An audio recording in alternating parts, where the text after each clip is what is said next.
নমস্কার, আমি শ্রীপর্ণা। চলে এসেছি আমাদের সান্দাকফু ভ্রমণের অসমাপ্ত কাহিনীটি তোমাদের সাথে শেয়ার করতে। তাহলে চলো শুরু করা যাক। মানেভঞ্জে ওয়ান নাইট স্টে করার পর আমরা রওনা দিই সান্দাকফুর উদ্দেশ্যে। সান্দাকফু, যেটা কিনা সিঙ্গালীলা শৈলশ্রেণীর সর্বোচ্চ শৃঙ্গ, যার উচ্চতা 11,950 ফুট। পশ্চিমবঙ্গের সিঙ্গালীলা ন্যাশনাল পার্কে স্থিত এই জায়গাটি ইন্ডিয়া এবং নেপাল বর্ডারের কাছে অবস্থিত। সুতরাং সান্দাকফু পশ্চিমবঙ্গ এবং নেপালের মেচি উভয়েরই সর্বোচ্চ শৃঙ্গ হিসাবে পরিচিত। এই জায়গাটি আপনাকে পৃথিবীর 4টি সর্বোচ্চ পর্বতের এক অপরূপ সৌন্দর্যের পরিদর্শন করায়। পাহাড়ের আঁকাবাঁকা পথ ধরে আর অনেকগুলি সিকিউরিটি চেকপোস্ট অতিক্রম করে আমরা যতই ওপরে উঠতে থাকি, দেখা যায় রাস্তা ততই খারাপ হতে শুরু করেছে আর অনেকটাই সরু হয়ে আসছে। তো কুয়াশাচ্ছন্ন আর এই রকম খারাপ রাস্তার জন্য মাঝে মাঝে কিন্তু একটু ভয়ও লাগছিল। তবে এই রকম অ্যাডভেঞ্চারাস জার্নির মজাটা কিন্তু আবার আলাদা। ক্রমাগত ঝাঁকুনি আর দুলুনি খেতে খেতে আমরা তো গাড়ির ভিতরে সবাই হেসে অস্থির, খুবই মজা লাগছিল। কিন্তু বাইরের এই ফটো ভিডিও অর্থাৎ চোখের সামনে যে অপরূপ সৌন্দর্যটা দেখছি, সেটাকে ক্যাপচার করা হয়ে যাচ্ছিল আমাদের কাছে ডিফিকাল্ট। তো অনেকটা রাস্তা আমরা এই সিঙ্গালীলা পার্কের মধ্যে দিয়ে এসে এখন আমরা ঢুকছি আমাদের হোমস্টেতে, যেখানে আমরা আজকের রাত্রি থাকবো। অনেক বেশি উচ্চতার জন্য এখানে কিন্তু হোমস্টের সংখ্যাও অনেকটাই কম। ওই যে ইয়েলো কালারের বিল্ডিংটা দেখা যাচ্ছে, ওটা হচ্ছে নমবুদ্ধা আজকে রাতে আমাদের ঠিকানা। প্রায় সারাটা রাস্তায় আমরা যখন আসছিলাম তখন মেঘাচ্ছন্ন ছিল, ফলে খানিকটা অন্ধকার তো লাগছিল।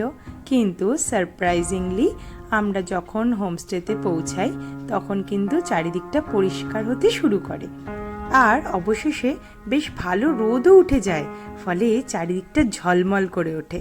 দেখতে পাচ্ছেন কি সুন্দর নীল আকাশ।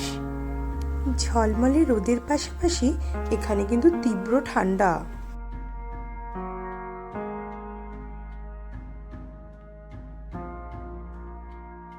আর এখানে আমরা রুমে চলে আসি আর এসেই আমি ফার্স্টে জানালাটা খুলি। আর জানলাটা খুলতেই সামনে জাস্ট ভিউটা দেখো, চোখের সামনে এভারেস্ট। আর সাথে আরেকটি জিনিস অনুভব করি, তা হলো তীব্র শীতল বাতাস। এবার এখানে ব্যাগপত্র রেখে আমরা জাস্ট বেরিয়ে পড়েছি, কারণ ঘুরতে গেলে সময় নষ্ট তো আমরা একদমই করি না। তো লাঞ্চের আগে আশেপাশটা একটু ঘুরে দেখব, তাই চলে এলাম কাঞ্চনজঙ্ঘাকে দেখতে। কিন্তু দুঃখের বিষয়, কাঞ্চনজঙ্ঘা এখন কমপ্লিটলি মেঘাচ্ছন্ন। বাট মেঘগুলো পাশ দিয়ে যে কত দ্রুত পাস করছিল জাস্ট দেখুন আপনারা।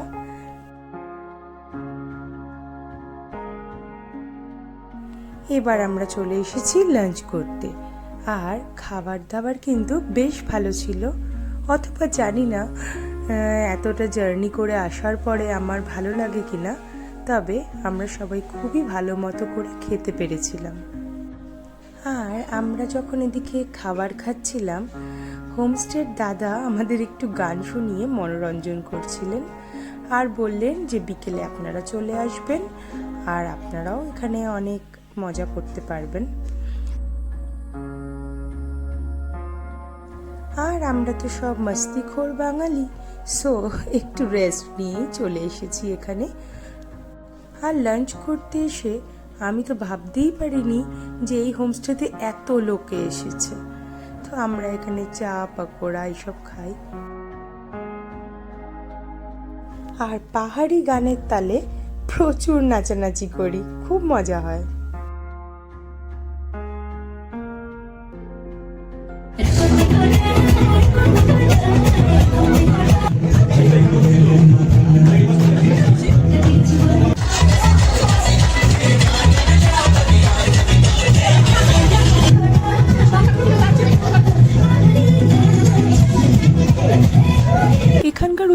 এমনিই অনেক বেশি, তার উপর আবার আমি এত নেচেছি যে আফটার ডিনার সেকেন্ড ফ্লোরে ওঠার পরে আমার একটু ব্রিদিং প্রবলেম হচ্ছিল, বাট থ্যাঙ্কফুলি আমি তো অক্সিজেন ক্যারি করছিলাম, অসুবিধা আমার তেমন। তবে প্রবল ঠান্ডাতে অবস্থা একটু খারাপই হচ্ছিল। এবার ডিনার করে আমি চলে যাই বাইরে ওয়েদারটা কিরকম এটা যাচাই করতে, আর গিয়ে দেখি আকাশের তারা চাঁদ সব যেন মনে হচ্ছে হাতের সামনে। এত স্বচ্ছ আর পরিষ্কার আকাশ মানে আমি দেখিনি এর আগে। আর হাড় কাঁপানো শীত বোধ হয় একেই বলে। ওরে বাবা কি ঠান্ডা! আমি আর আমার ছেলে তো সোজা হোটেলের বেডরুমে। আমাকে আর আমার ছেলেকে আটকাতে পারলেও এই তীব্র শীতল বাতাস কিন্তু আমার গ্রুপের বাকি মেম্বার্সদের আটকাতে পারেনি। তারা বেরিয়ে পড়ে পূর্ণিমার চাঁদের আলোয় কাঞ্চনজঙ্ঘা দেখবে বলে। আর যাবে নাই বা কেন বলুন? মুন লাইটে কাঞ্চনজঙ্ঘার ভিউ দেখা এটা তো একটা সৌভাগ্যের ব্যাপার, তাই না? আমি না গেলেও ওদের তুলে আনা ফটো আর ভিডিওস আমি দেখেছি, অসাধারণ সেই দৃশ্য। আর এইদিকে ভোরের আলো ফুটলেই আমিও বেরিয়ে পড়ি কাঞ্চনজঙ্ঘাকে দেখতে। আর মেঘের সমুদ্রে তুষারাবৃত কাঞ্চনজঙ্ঘা চোখের সামনে এঁকে দেখা জাস্ট ম্যাজিক্যাল। আর এতটা ঠান্ডা এখানে মনে হচ্ছে শরীরের খোলা অংশগুলো কেটে যাচ্ছে।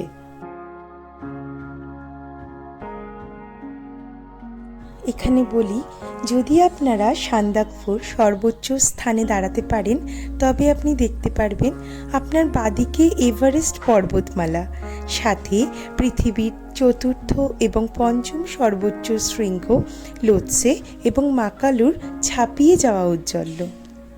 আর তারপরেই আপনারা দেখবেন স্বমহিমায় দাঁড়িয়ে থাকা পৃথিবীর তৃতীয় সর্বোচ্চ শৃঙ্গ কাঞ্চনজঙ্ঘার সেই রাজকীয় দৃশ্য, যেখানে কাঞ্চনজঙ্ঘা তার পর্বত শীষ পরিবার সমূহকে নিয়ে দাঁড়িয়ে আছে, যাকে মূলত দূর থেকে দেখলে ঘুমন্ত বুদ্ধের মতো দেখায়। বিশেষ করে যদি আপনি দক্ষিণ পশ্চিম দিক থেকে দেখেন তবে পর্বতের 5টি চূড়া বিশ্রামরত বুদ্ধের মাথা, ধর এবং ভাঁজ করা পায়ের মতো বলে মনে হয়।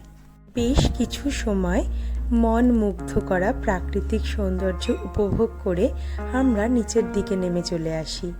আর আসতে গিয়ে লক্ষ্য করি যে রাতে যে কুয়াশাগুলি পড়েছিল সেগুলি বরফ হয়ে ঘাসের উপর জমে আছে।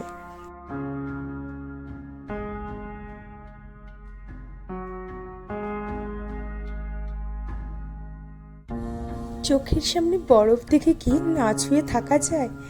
তো যাই হোক, আমরা এখানে হোমস্টেতে এসে যাই আর মিয়া বিবি দুজন 2 কাপ চা নিয়ে বসি।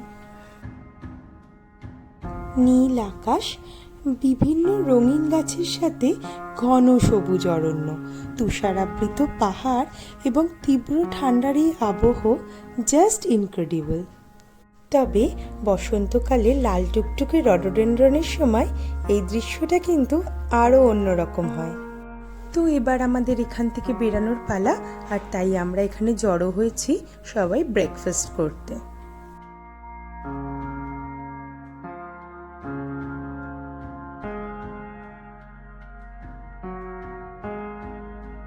আর বাইরের এই ঝলমলে রোদ প্রমাণ তো করছেই যে আবহাওয়া ভীষণ ভালো আছে।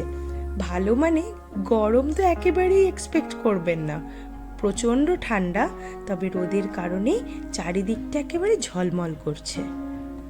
আর আমরা এখানে বেরিয়ে পড়েছি থাকুম ভ্যালির উদ্দেশ্যে। একে তো পাহাড়ের চড়াই উতরাই, অপরদিকে গাড়ি চলাচলে সহযোগী সুষ্ঠু রাস্তা না থাকায় আবার ক্রমাগত ঝাঁকুনি আর দুলুনি খাওয়া আমাদের তো স্টার্ট হয়ে গিয়েছে। আর এদিকে আকাশও পরিষ্কার থাকায় পাহাড়ের প্রতিটি বাঁকে বাঁকে এভারেস্ট আর কাঞ্চনজঙ্ঘা সকলকে একসাথে নিয়েই চললাম কিন্তু থাকুম ভ্যালির দিকে। দেখে তো বুঝতেই পারছেন যে এখানে ফোন সোজা ধরে ফটোজ বা ভিডিওস নেওয়া জাস্ট ইম্পসিবল। এবার পাথরের রাস্তা ছেড়ে মিংমা ঘাসের উপত্যকায় গাড়িটা উঠে এলো। আর সাথে সাথেই উকি মারছিল বাদিকে মাউন্ট এভারেস্ট। প্রকৃতির নাগরদোলায় চড়ে এই সুবিশাল উপত্যকা, নীল আকাশ, মাঝে সাদা মেঘ, আর মেঘ সরলে হিমালয়ের শোভা, জাস্ট অসাধারণ। গাড়ি চলাচলের সুষ্ঠু রাস্তা না থাকায় ফালুট যাওয়ার ইচ্ছা মনে থাকলেও এই বছরের মতো আমরা সেটাকে বাদের খাতাতেই রেখেছি।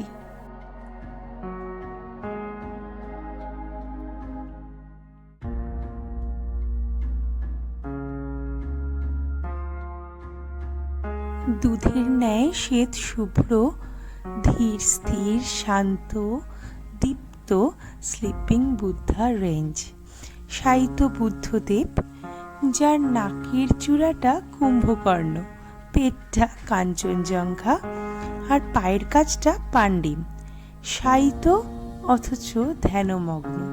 কি অপূর্ব সেই সৌন্দর্য! একেই বোধহয় মন্ত্রমুগ্ধকর সৌন্দর্য বলে, যা ভাষায় ব্যক্ত করা কোনোভাবেই সম্ভব নয়।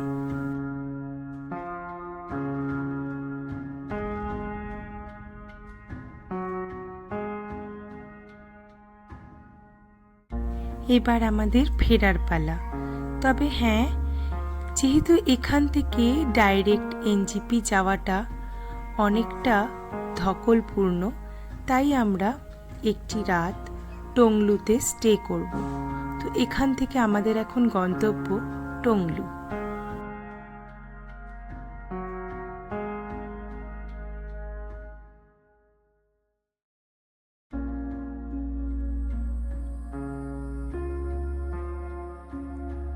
তো আবার গাড়ির ভিতরে আমাদের লাফানো ঝাপানো শুরু হয়ে গিয়েছে। আচ্ছা, এখানে আমরা চলে এসেছি একটি ধাবার সামনে। আমরা এখানে একটু চা জল খাবার কিছু খাবো, আর আমি তো এখানে সমানে ফটো আর ভিডিওই তুলে যাচ্ছিলাম, কারণ এক এক জায়গায় গিয়ে কাঞ্চনজঙ্ঘা এভারেস্টের ভিউটা আমার কাছে এক এক রকম লাগছিল। আর এই দেখো, এখানে কিছু বীজ আমি তুলি, ভেবেছিলাম তো খুবই ভালো হবে, বাট ড্রাইভার দাদা বলল এটা বিষাক্ত হতে পারে, তাই আমাকে বলল তাড়াতাড়ি করে ফেলে দিন। সো আমি এটা ফেলে দিই। তারপরে breathtaking view, moderate trek route আর ফ্যান্টাস্টিক ওয়েদার এটিকে ভারতের অন্যতম সেরা ট্রেকিং রুট হিসাবে পরিচিতি দিয়েছে, তাই এই জায়গাটি ট্রেকার্স প্যারাডাইস নামেও পরিচিত।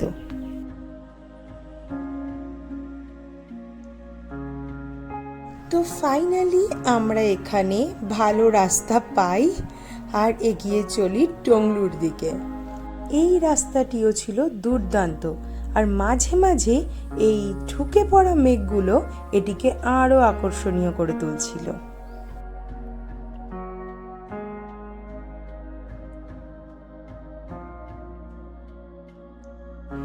তো এখানে আমরা টংলুতে এসে পড়েছি, আর Tonglu is one of the higher peaks of the Singalila ridge. আসলে এটি ট্রেকার্সদের রেস্ট নেওয়ার জন্য তৈরি করা একটি ছোট ব্যবস্থা বলা যেতে পারে।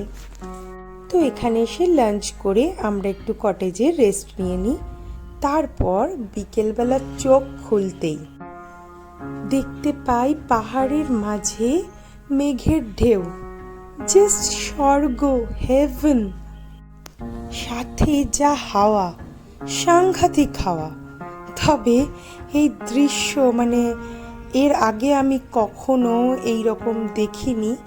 সো আমার কাছে এটা, আমি থেমে গিয়েছিলাম, আশ্চর্য। দেখে মনে হচ্ছিল ঘন মেঘগুলো কটেজের দিকে ধেয়ে আসছে। ক্যামেরা দিয়ে তুলে চোখের সামনে যা দেখেছি সেটাকে বোঝানো একেবারেই সম্ভব নয়।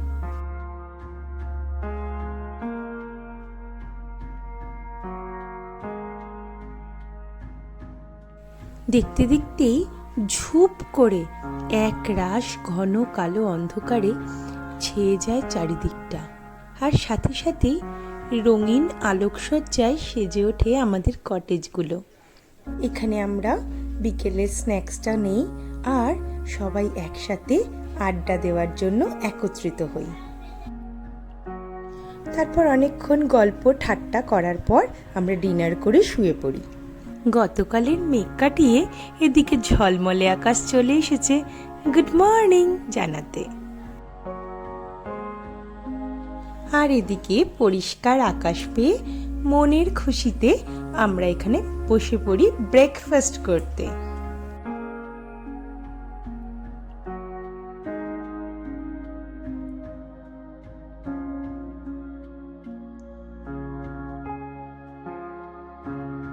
এবার আমরা বেরিয়ে পড়েছি আর সাইট সিন করতে করতেই ফাইনালি এনজেপি স্টেশনে পৌঁছাবো।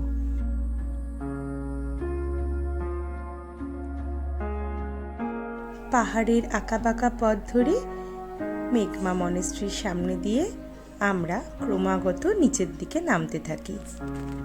আর পরিষ্কার আকাশে মেঘের ছায়া যখন পাহাড়ের উপর পড়ে, এটা দেখতে আমার দারুণ লাগে।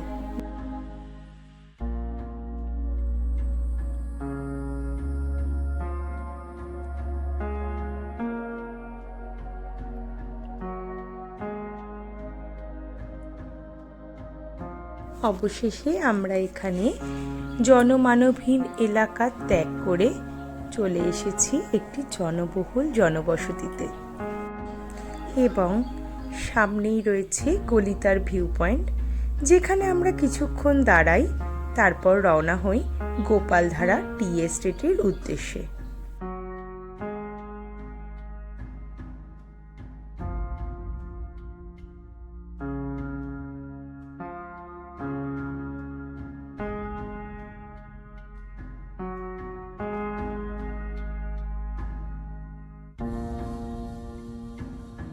অপূর্ব এবং সুসজ্জিত একটি চা বাগান হলো গোপালধারা টি এস্টেট।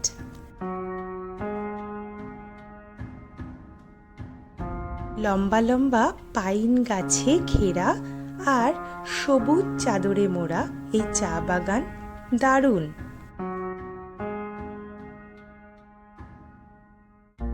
আচ্ছা, চা বাগানের ভিতরে কিন্তু চা কেনা বেচারও একটা ব্যবস্থা আছে, আপনি সেখানে চা টেস্ট করে কিনতে পারেন। তবে আমরা বাইরের একটি দোকান থেকে চা, আচার এইসব আরও কিছু সামগ্রী কিনি, আর এখানে আমরা একটু আনন্দ করি। বাড়ি ফেরার সময় তো মনটা খারাপ হয়ে যায়, তাই একটু মজা করে নিজের মুড রিফ্রেশ করা বলা যেতে পারে।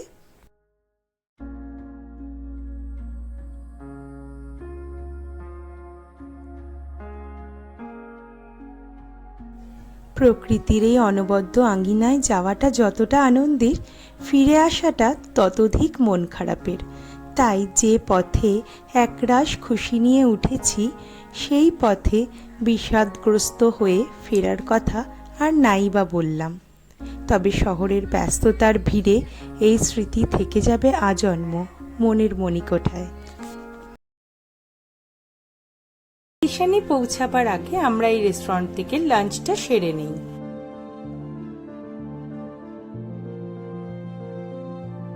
আর এখানেই আমি আমার সান্দাকফু কাহিনী ইতি টানলাম। পাহাড়ি সৌন্দর্যের আরো দুটি নতুন স্মৃতির পাতা আবদ্ধ করে এখন বাড়ি ফেরার পথ ধরলাম। আশা করি আপনাদের আমার এই ব্লগটি ভালো লেগেছে। ভালো লাগলে পাশে থাকবেন, লাইক সাবস্ক্রাইব করতে কিন্তু ভুলবেন না। Thanks for watching. বাই।